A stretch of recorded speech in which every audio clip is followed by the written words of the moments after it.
예, 하나님 말씀 우리 한번 제목 같이 읽어봅시다. 시작. 떠나시는 예수님. 한 번 더 읽겠습니다. 시작. 떠나시는 예수님. 우리 본문 마가복음 7장 31절입니다. 함께 읽겠습니다. 그가 다시 두로 지역에서 나와 시돈을 거쳐 갈릴리 바다로 왔으니 데가볼리 지역 가운데로 오셨다. 아멘.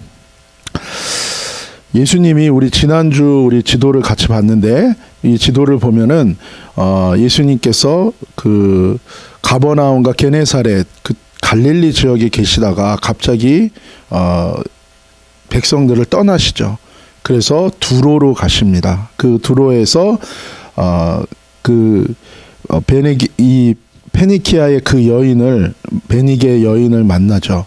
그래서 그 여인의 놀라운 고백을 듣게 되고 예수님이 도전하시고 그 여인이 응답합니다. 그리고 그 딸에게 놀라운 치유가 임하게 되죠.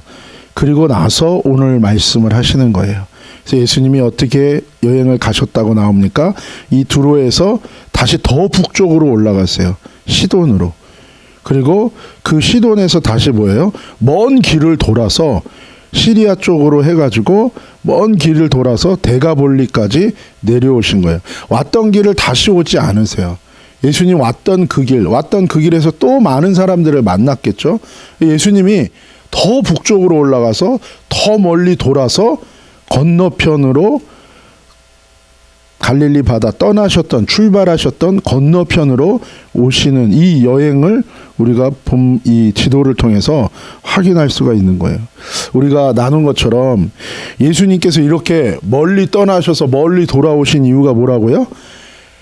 사람들이 기적과 표적만 구하고 회개하고 하나님께로 하나님의 말씀대로 돌이키는 그렇게 사는 구원의 길을 따라가기보다는 헛된 삶의 문제 해결하고 그리고 자신의 삶의 필요만 해결하고 그런 것들에 집착하는 그 백성들이 되지 않도록 하기 위해서 주님께서 스스로 그 놀라운 먹이시고 고치시고 그렇게 문제들을 해결하시고 그들의 필요를 채우신 다음에 예수님이 스스로 경계하시면서 떠나신 거예요.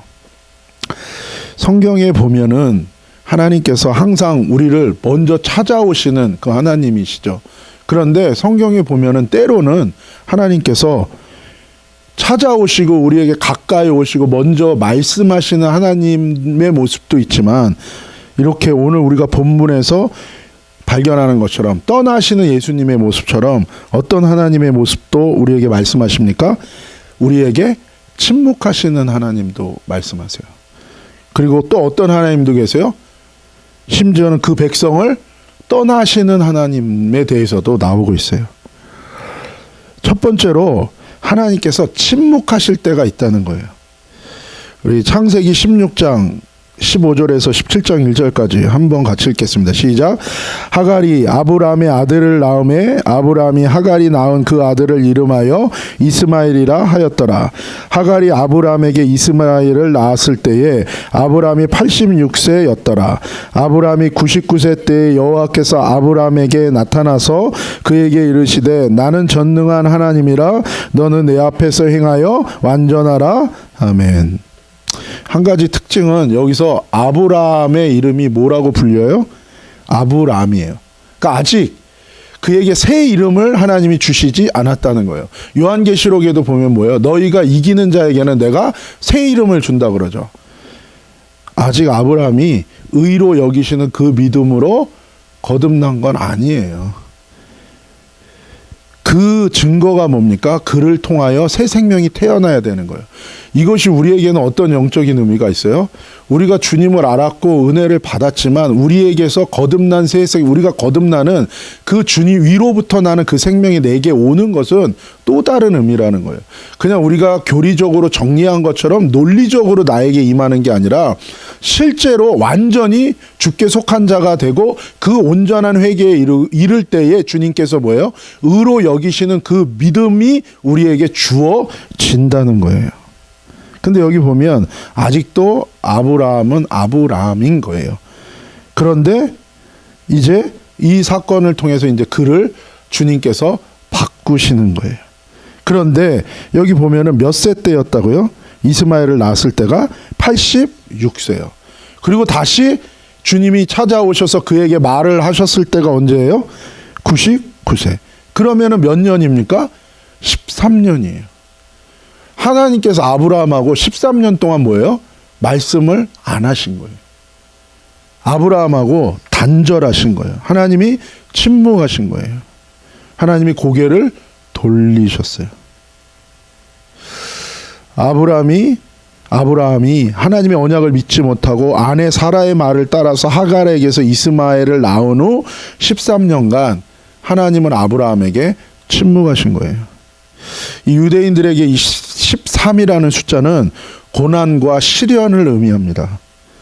아브라함은 하나님이 침묵하시는 이 13년의 시간이 하나님과의 친밀한 교통이 끊어진 시간이었어요. 여러분, 사람은 영적 존재예요.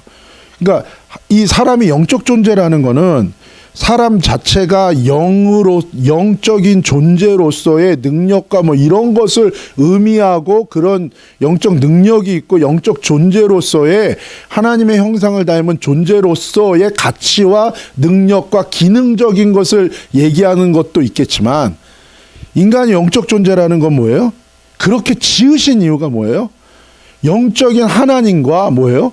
교제하기 위한 존재라는 거예요.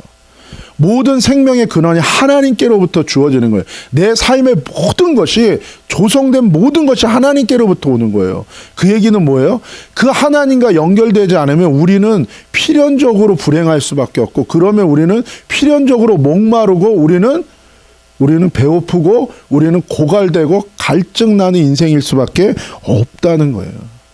끊임없이 내 영은 뭐예요? 하나님을 찾는 거예요. 그래서 둔하고 미련한 입술이지만 우리의 입술을 통해서 하나님의 말씀을 전할 때에, 하나님 입에서 나온 그 말씀을 전할 때에 그 말씀이 그 영혼들을 공명하는 거예요. 그 영혼들을 울리는 거예요. 그래서 뭐예요? 그 영혼들의 필요, 하나님을 만나지 않으면 채워지지 않는 그 영혼들의 필요, 본인은 느끼지 못하는데 그 영적인 고통이 있는 자들에게 하나님의 말씀이 들려질 때 뭐예요? 그들에게서 울림이 나는 거예요. 그리고 하나님을 향한, 하나님께로 돌이키는 하나님의 콜링을 그들에게 뭐예요? 들려주는 거예요. 그래서 그게 중요한 것입니다. 아브라함이 하나님이 침묵하는 이 13년 동안 그의 삶이 뭐예요? 힘들었을 거예요. 그의 삶이 피폐했을 거예요. 그의 삶이 어려웠을 거예요. 근데 하나님이 이것을 허락하시는 거예요. 단순히 너 잘못했으니까가 아니라 하나님이 이것을 통해서 아브라함에게 가르치시기를 원하는 게 있고, 깨우치시기를 원하는 것이 있고, 이것을 통하여 도리어 뭐예요? 아브라함의 이 실패를 통하여 하나님이 완전히 자기가 죽은 자임을 깨닫고 주와 함께 죽고 주와 함께 다시 사는 그 회개의 과정으로 하나님은 인도하신다는 거예요. 생각해 보면 자신의 불신의 선택으로, 그 행동으로 태어난 이스마엘이 자라는 것을 13년 동안 지켜보는 거예요. 하나님은 말씀이 없으시고, 그리고 그 사이에 사라와 하갈이 갈등을 겪으면서 그 안에서 그 모든 것을 다 감당해내면서 회개하는 연단의 시간이 그에게 됐을 거예요. 그리고 99세 때 완전히 자신의 몸의 기능이 사라지는 육신의 완전한 죽음을 경험하는 그때까지 인고하며 당하는 시간이 그에게 됐다는 것입니다. 하나님의 이 침묵의 시간은 하나님의 약속과 언약을 붙들고 믿음으로 고통을 참아내고 기다리고 순종해야 되는 시간이었다는 거예요. 자아와 육신이 죽고 예수님이 내 인생의 주인이 되고 영이 살 때까지 보내고 겪어야 되는 시간이에요. 말씀과 기도와 순종으로 이 시간을 건너가고 새롭게 빚어져야 되는 시간이고, 그것을 통해 새롭게 세워지는 시간이에요. 자아가 깨지고 예수님으로 충만해지며 거룩한 자녀로 내가 빚어지는 시즌이에요. 내 삶의 모든 죄의 육신의 삶을 따랐던 그 죄의 저주들이 끊어지고 하나님의 거룩한 자가 되고 하나님과 연합하여 이제는 하나님으로부터 오는 축복이 임하는 준비되는 시간이에요. 그것이 바로 하나님이 때로는 하나님의 백성에게 침묵할 때의 그 시간입니다. 두 번째로는 하나님께서 떠나시는 때가 있다는 거예요. 떠나시는 때. 사무엘상 4장 2절에서 11절입니다. 우리 저와 여러분이 한 절씩 교독하겠습니다. 제가 먼저 읽을게요.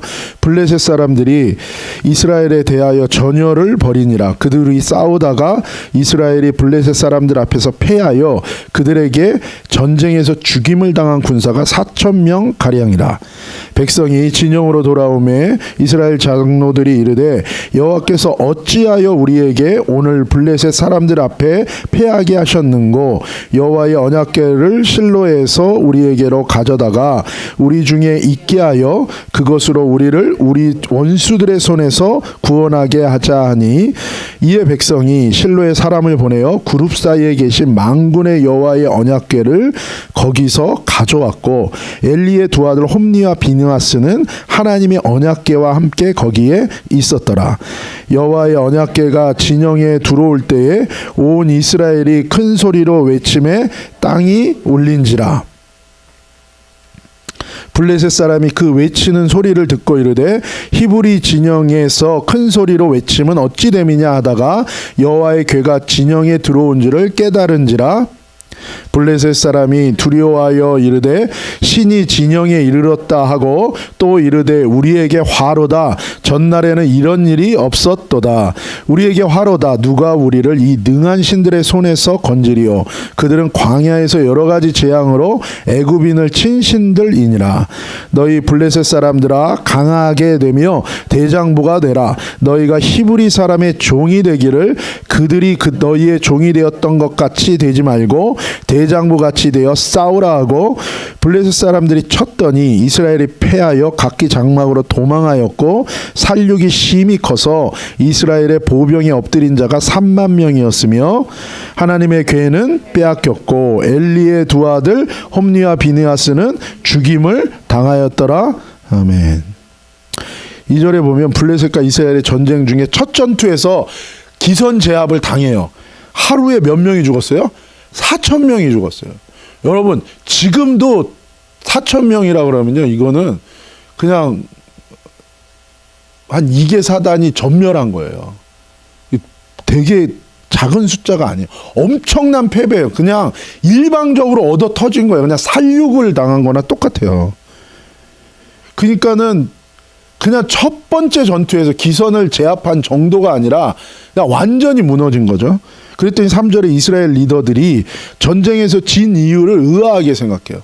항상 이스라엘 백성은 전쟁에서 지거나 이 전투에서 패배하면 항상 생각했던 게 뭐예요? 그들이 학습한 것이 있어요. 광야에서 학습한 건 뭐예요? 아간이 범죄했을 때 그들이 전쟁에 지죠. 그래서 항상 여호와의 그 전쟁에서 졌을 때 이들은 뭔가 우리 공동체 내에 우리 내부에 죄가 있다는 것에 대해서 항상 그들이 생각하기 마련인데 여기 보면 전쟁에서 졌다는 거기에만 집중해요.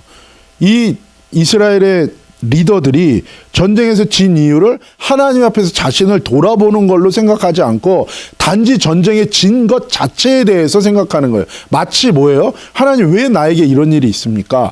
라고 원망하고 불평하는 것과 똑같은 거죠. 그러면서 이들이 내온 대안은 뭐예요? 실로의 여호와의 장막에 있던 법궤를 들고 나오는 거예요. 그들이 말합니다. 뭐라고 말해요? 그것으로. 법궤로. 이거 자체가 뭐예요?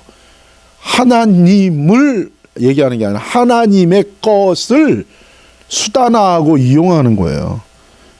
그것으로 우리들의 원수의 손에서 구원하게 하자. 여러분 모든 구원은 하나님께로부터 와요. 그래서 하나님께 속한 자, 하나님께 합한 자에게 하나님이 승리를 주시고 이기게 하는 거예요.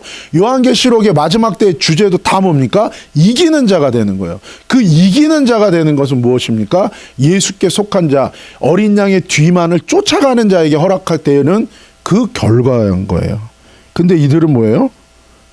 방법을 쓰는 거예요. 하나님을 이용하는 거예요. 그래서 4절에 그룹 사이에 계신 언약궤를 가져왔대요. 그룹이 뭡니까? 세라핌이죠. 그러니까 하나님의 거룩한 것을 그들이 뭐예요? 그들의 목적으로 이용하는 것을 보여주고 있어요. 하나님을 자신의 필요에 따라 이리 붙이고 저리 붙이고 이리 끌고 가고 저리 끌고 가는 거예요. 현대교회가 자칫하면 성령 하면서 뭐예요?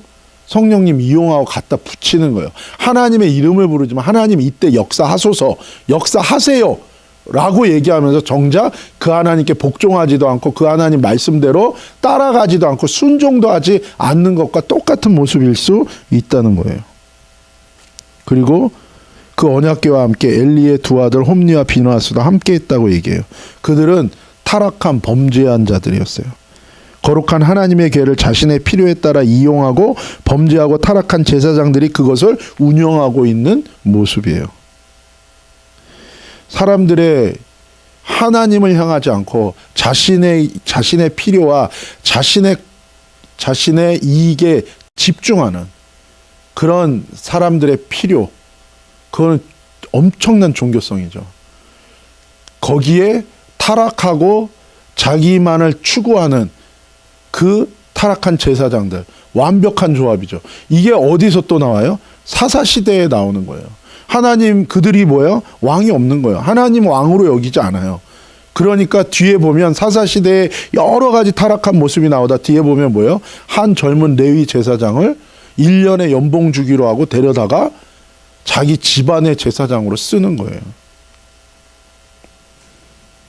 성도들의 눈치를 보고 그들의 비율을 맞추는 제사장, 그리고 그들의 인생의 필요와 목적에 따라 그렇게 그 제사장을 이용하는 교인들, 비슷한 모습이에요. 그들의 목적은 자신들의 승리와 성취와 욕심을 채우는 데 있지 만군의 여호와 하나님의 목적이 아닌 거예요. 왜 교회에 다니는가? 자신을 위해 잘 되려고. 초신자 때 그럴 수 있죠. 근데 사실 그것도 진짜 거듭난 사람이라면 뭐 몰라서 그럴 수 있을지 모르지만 정말로 거듭나면 제일 먼저 생기는 게 하나님 경외하는 마음이에요.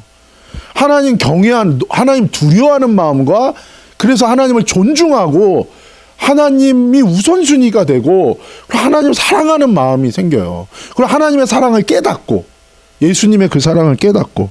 그래서 아무리 초신자라도 진짜 거듭난 사람은 뭐 연약하고 실수할 수는 있지만, 그러나 거듭난 그 생명은 거듭나지 않은 생명과 완전 다른 거죠.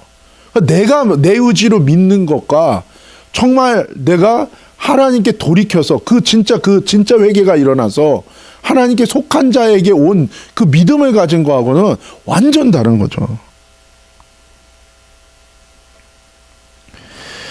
근데 처음부터 욕심을 부리고 한 번도 버리지 않고 끝까지 자기중심적인 신앙생활을 한다면 그런 믿음은 불가능한 거예요. 그거 자체가 생명이 없다는 증거고, 거듭난 적이 없다는 증거고, 위로부터 주시는 생명으로 변화된 적이 없다는 증거인 거예요. 그거는 되게 스스로 모순된 겁니다. 사실 거듭난 자의 특징은 뭐예요? 성령 받은 자의 특징은 뭐예요? 예수님 따라가게 돼 있어요. 자기의 생명은 아무것도 아닌 걸로 여기게 되어 있어요. 그 사랑을 깨닫고 그 사랑에 응답하게 돼 있어요. 5절에 보면 이스라엘 백성이 흥분해요. 근데 사실 이거는 하나님은 마음을, 외모를 보는 게 아니라 그 중심을 보시죠. 근데 이거는 열매가 나오는 그 열정이 아니에요. 그 마음도 진짜가 아닌 거죠. 자기 스스로 취해 흥분한 거고 다른 영에 감동한 거지 하나님의 영에 감동한 게 아니에요. 영적 분별은 뭡니까? 하나님 말씀대로 회개하고 말씀대로 살려고 하지 않으면 그거는 백발백중 성령으로 시작했다 육체로 끝날 수 있고 시작부터 다른 영에 미혹될 수 있어요. 야고보서 1장 14절 16절입니다. 시작. 오직 각 사람이 시험을 받는 것은 자기 욕심에 끌려 미혹됨이니 욕심이 잉태한즉 죄를 낳고 죄가 장성한즉 사망을 낳느니라. 내 사랑하는 형제들아 속지 말라. 스스로에게 속지 말라. 야고보서 2장 17절에서 26절 시작. 이와 같이 행함이 없는 믿음은 그 자체가 죽은 것이라. 어떤 사람은 말하기를 너는 믿음이 있고 나는 행함이 있으니 행함이 없는 내 믿음을 내게 보이라. 나는 행함으로 내 믿음을 내게 보이리라 하리라. 내가 하나님은 한 분이신 줄을 믿느냐? 잘하는도다. 귀신들도 믿고 떠드느니라. 아 허탄한 사람아, 행함이 없는 믿음이 헛것인 줄을 알고자 하느냐? 우리 조상 아브라함이 그 아들 이삭을 제단에 바칠 때에 행함으로 의롭다 하심을 받은 것이 아니냐. 내가 보거니와 믿음이 그의 행함과 함께 일하고 행함으로 믿음이 온전하게 되었느니라. 이에 성경에 이른 바 아브라함이 하나님을 믿으니 이것을 의로 여기셨다는 말씀이 이루어졌고 그는 하나님의 벗이라 칭함을 받았나니 이로 보건대 사람이 행함으로 의롭다 하심을 받고 믿음으로만은 아니니라. 또 이와 같이 기생 라합이 사자들을 접대하여 다른 길로 나가게 할 때에 행함으로 의롭다 하심을 받은 것이 아니냐. 영혼 없는 몸이 죽은 것 같이 행함이 없는 믿음은 죽은 것이니라. 아멘. 17절에 보면 뭐라고 말씀하세요? 행함이 없는 믿음은 그 자체가 본질상 죽은 거라는 거예요. 18절에 행함 없는 믿음은 실체가 없다는 거예요. 믿음이 아니라는 거예요. 19절에 행함 없는 믿음은 귀신의 믿음이라는 거예요. 20절에 행함 없는 믿음은 헛되다는 거예요. 열매 없고 나중에 구원 없고 심판밖에 없어요. 21절 24절까지 행함 없는 믿음으로는 의롭다 여기심 없어요. 죄사함 없어요. 25절에서 26절 죽은 거라는 거예요. 이스라엘의 흥분과 확신은 회개 없는 믿음이에요. 그 믿음을 주님은 인정하지 않아요. 자기 욕심에 찬 믿음이고 주님과 상관없는 믿음이고 거룩하지 않은 믿음, 거룩하지 않은 인생. 결국 그들의 결과가 뭐예요? 10절에 사단의 세력과 공격을 절대로 견디지 못해요. 참혹한 피해를 당해요. 하루 동안 몇 명이 죽었다고요? 4,000명이 아니라 3만 명이 죽었어요. 여러분 지금 3만 명도 하루에 한 나라의 군대가 3만 명이 죽었다고 생각해 보세요. 엄청난 거죠. 근데 당시는 지금보다 인구가 뭐예요? 엄청나게 적었어요. 그런데 3만 명이 죽었다면 거의 그 나라의 군대가 괴멸 수준인 거예요. 일방적으로 그냥 사륙당한 거나 똑같아요. 게다가 11절에 보면 하나님의 괴는 뺏겼어요. 그리고 그 타락한 제사장들은, 불경한 자들은 심판받았어요. 패배의 원인을 설명해 주는 거예요. 불경한 자들, 거룩하지 못한 자들, 자기 욕심에 집중하고 하나님의 말씀과 하나님을 저버린 자들에 대한 심판을 보여줘요. 그리고 하나님의 법궤가 뺏겼다는 것은 무엇을 의미해요? 하나님이 힘이 없어서 뺏긴 겁니까? 하나님의 거룩함이 역사 안 하는 거예요? 그게 아니에요. 하나님이 스스로 이스라엘을 떠나신 거예요. 그 법궤가 언제 돌아와요, 여러분? 언제 돌아와요? 전심으로 하나님을 구하는 왕 다윗이 세워졌을 때 돌아와요. 근데 한 번에 안 돌아와요. 우사가 죽어요. 말씀대로 법대로 그들이 순종하지 않을 때 그 열심은 큰 재앙이 돼요. 그래서 처음에는 다윗이 화를 내요. 내가 하나님 이렇게 위하는데, 이렇게 열심히 했는데 이게 뭐야? 이 무슨 이런 결과가 나고, 백성들 앞에서 이게 완전히 큰 첫 번째 정권 바뀌고 큰 이벤트를 했는데 완전 대재앙으로 끝난 거예요. 근데 나중에 오베데돔의 집이 축복을 받는 걸 보면서 하나님이 문제가 아니라 자기가 잘못이라는 걸 깨닫는 거예요. 그래서 뭐예요? 다시 다 찾아보니까 아 이게 잘못됐구나. 수레에 태워서 이거 내 방식, 내 법 아니구나. 그래서 말씀대로 제사장들이 어깨에 메고 하나님의 뜻, 하나님의 말씀대로 순종할 때 법궤가 돌아와요. 다시 하나님께서 그 백성에게 돌아오는 거예요. 우리가 내 편의에 따라서 주님을 이용하는 인생밖에 결국에 되지 않는다면, 그러면 우리 삶에 주님은 침묵하시고 우리를 떠나실 수 있어요. 아니, 내가 또 가인처럼 떠나는 인생이 될 수밖에 없어요. 주님이 내 모든 것 되시는 회개의 은혜를 받은 인생이 되기를 예수님의 이름으로 축복합니다. 자기 감정, 자기 판단, 자기 욕구 우리가 내려놓고 주님께 돌이킬 때 회복을 주세요. 그리고 우리에게 말씀하신 그 언약을 하나님은 반드시 이루어 가실 줄로 믿습니다. 그러한 하나님과 놀라운 은혜의 회복이 있는 이 한 주간 되시기를 예수님의 이름으로 축복합니다. 기도하시겠습니다. 하나님, 꺼져가는 등불도 끄지 않으시고 상한 갈대도 꺾지 않으시는 주님을 찬양합니다. 그러나 주님의 그 자비하심과 그 인자하심을 우리가 우리의 욕심과 우리의 악함으로 아버지 하나님, 우리가 만홀히 여기지 않게 하시고 하나님 앞에 그 하나님의 놀라운 자비와 인애 앞에 겸손하게 아버지 주님 앞에 우리 자신을 쳐서 복종시키고 우리가 우리의 옷을 찢는 게 아니라 마음을 찢는 회개로 주님 앞에 간절히 부르짖고 엎드릴 때에 주님께 속한 자 되게 하시고 주님의 의의 길을 걷는 자 되게 하시고 우리 안에 모든 죄의 저주는 다 끊어지고 뭔가 모든 어두움과 더러운 것들은 다 떠나가고 온전히 빛 되시고 생명 되신 주님과 동행하는 우리 모두가 되게 하여 주옵소서. 축복하여 주옵소서.